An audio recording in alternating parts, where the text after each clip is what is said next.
संजय राऊत यांनी पवार साहेबांची प्रकृती स्थिर असल्याची माहिती देत ते लवकरच पुन्हा राजकीय आणि सार्वजनिक कामात सक्रिय होतील असा विश्वास व्यक्त केला। डॉक्टरांच्या देखरेखीखाली उपचार सुरू असून प्रकृतीत सकारात्मक सुधारणा होत असल्याचे त्यांनी सांगितले। कार्यकर्त्यांनी काळजी करू नये, पवार साहेब लवकरच आपल्या सर्वांच्या भेटीला येतील असेही ते म्हणाले। त्यांच्या या वक्तव्यानंतर समर्थकांमध्ये दिलासा निर्माण झाला असून राजकीय वर्तुळातही समाधान व्यक्त केलं जात आहे। च्या प्रकृतीची काळजीपूर्वक चौकशी केली,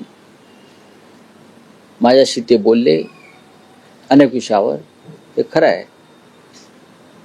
इतर सुद्धा काही लोकांचे तेव्हा दिल्लीतून फोनाफोनी सुरू होती, तिथे त्या संदर्भात एक संवाद झाला, तो मला माहिती आहे। आणि पवार साहेबांची प्रकृती आता स्टेबल आहे।